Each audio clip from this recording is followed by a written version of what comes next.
చైతన్య గారు హీరోగా తీసిన తండేలు సినిమా శ్రీకాకుళం మత్స్యకారులు అరెస్ట్ అయిన మత్స్యకారులు జీవన ఆధారంగా తీసిన రియల్ మూవీ. ఓకే, ఏ సినిమాలైనా ఎంత రియాలిటీగా తీసినా కొంత సినిమాటిక్ జోడిస్తారు, దానికి మేము అంగీకరిస్తున్నాం.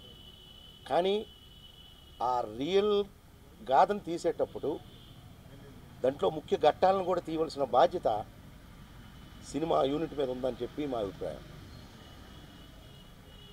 ఎందుకంటే మొత్తంగా 22 మంది మత్స్యకారులు 2018లో పాకిస్తాన్ వాళ్ళ సరిహద్దుల్లోకి వెళ్ళటం మూలంగా వారు అరెస్ట్ చేయడం జరిగింది. 22 మంది మత్స్యకారులు కూడా పాకిస్తాన్ వారు. ఏ రోజైతే జగన్మోహన్ రెడ్డి గారు పాదయాత్రలో వారి కుటుంబ సభ్యులు జగన్మోహన్ రెడ్డి గారిని కలిసి వారి విడుదలకు కృషి చేయవలసిందిగా కోరడం జరిగింది. దానిలో భాగంగానే 2019లో ఆనాటి ముఖ్యమంత్రి మా ప్రీతమ నేత జగన్మోహన్ రెడ్డి గారు ప్రభుత్వం చేపట్టిన వెంటనే వారి విడుదలకు కృషి చేసి వాగా సరిహద్దు దగ్గర నుంచి కూడా వారిని ఈ జిల్లా వరకు తీసుకురావడంలో ముఖ్య భూమిక పోషించారు. దానికి నిదర్శనమే ఈనాడు వారి కుటుంబ సభ్యులు చెప్తున్న మాటలు.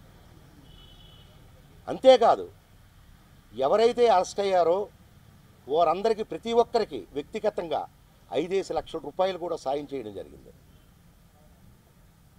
మరి ఆనాటి ఆ అరెస్టులు ఏ విధంగా జరిగాయి? ఈ వెనకబడిన శ్రీకాకుళం జిల్లా మత్స్యకారులు ఇక్కడ వారికి కావలసిన సదుపాయాలు లేనందున గుజరాత్ వేరే వాళ్ళు వెళ్ళి అక్కడ వారి జీవనోపాధికి వారు అక్కడ ఉండటం వల్లనే ఇటువంటి కార్యక్రమాలు జరిగాయని గ్రహించి మరి హార్బర్లు, ఫిషింగ్ జెట్టీలు కావాలనే ఒక ఆలోచనతో ఏదైతే ఈ 22 మంది మత్స్యకారులు అరెస్ట్ అయిన సందర్భంగా పుట్టిన ఆలోచనే ఈనాడు మన రాష్ట్రంలో 4 సీ హార్బర్స్ కానీ 9 ఫిషింగ్ హార్బర్స్ కానీ ఈ రాష్ట్రంలో ఏర్పాటుకి ముఖ్య కారణం ఆనాటి ఆ ఆలోచన. ఎందుకంటే ఈ ఆంధ్రప్రదేశ్ నుంచి పేద మత్స్యకారులు పై రాష్ట్రంకి వెళ్ళి అక్కడి నుంచి వాళ్ళ జీవనోపాధికి పాటుపడుతున్నారు.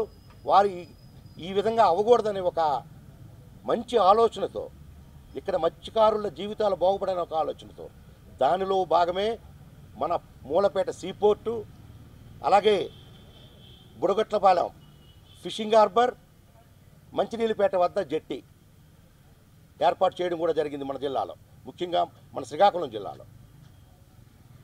అంతేకాదు, ఆ పేద మత్స్యకారులకి ఏ రోజైతే వారు హాలిడే వారు సముద్రంలోకి వేటకి వెళ్ళకూడదో ఆ రోజులకు గాను నెలకు 10,000 రూపాయలు చొప్పున సాయం చేయడం, మత్స్యకార భరోసా పేరుతో సాయం చేయడం కూడా జరిగింది.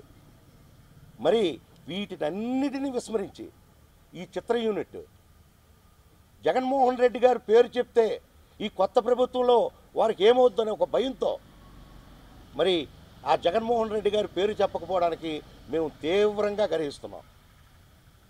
మరి ఈ రోజున ఆ చిత్ర యూనిట్ సక్సెస్ మీట్ సందర్భంగా ఆ చిత్ర యూనిట్ దర్శకులు కానీ, నిర్మాతలు కానీ, హీరోయిన్స్ కానీ ఈరోజు శ్రీకాకుళం ఇచ్చేస్తున్న సందర్భంగా వారికి మేము ఒకటే విన్నవించుకుంటున్నాం.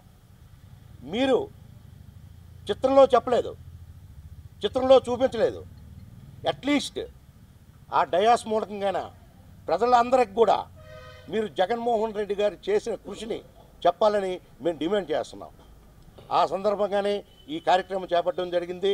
మరి మేము శ్రీకాకుళంలో సాయంత్రం 5 గంటలు జరుగుతున్న ఆ వేడుకల్లో మేము వెళ్ళి ఆ చిత్ర యూనిట్కి మేము వినవించుకుంటాం.